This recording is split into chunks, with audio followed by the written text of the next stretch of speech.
Hello. हा आई, बोल ना. कशी आहे तू? मी बरी आहे बाई.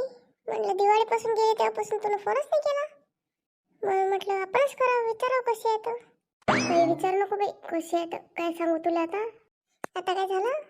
अगं हे महिन्यानं जायचं काही नावच नाही घेऊन राहिली बाई. दिवाळीपासून आली, दिवाळी झाली, तुळशीचं लग्न झालं, सगळंच झालं. तिच्या घरचे काही म्हणत नाही काय माहित बाप्पा. आता महिना झाला ना. आता तर माझी सासूही कटायली. एक दोन वेळा बोलता बोलता म्हणूनही दिलं त्यानं. म्हणे तिकडे वाट पाहत असं ना म्हणे घरचे. पण बाई काही गोट नाही घेत बाई कानावर. हो काय बा, जाऊ दे बाई, घर आहे तिचं असं म्हणायला लागते काय? हो हो, ते तर खरं आहे, पण चांगलं नाही राहू का मग?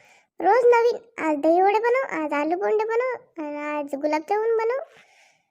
तसं काही हॉटेलच खोलणार मी नाही तर. हो काय, ती सासू काही म्हणत नाही का मग?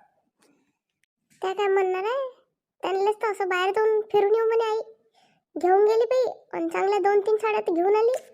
पण त्या नुपर नाही पडला तर तू मला दिली ना का दिवाळीला, ते पण घेऊन घेतली. वहिनी मला आवडली म्हणे. म्हणलं घे बापा, आता काय मी तुला दुसरी साडी घेऊन देईन ना. असं नाही बोलायला लागत. जाऊ दे बाई, असं नाही बोलायला लागत. त्यांचे घर आहे की नाही, जास्तच हे झालं तर म्हणायचं येता ये सोबत मिळून काम करू म्हणायचं. एवढं काय त्याच्यात.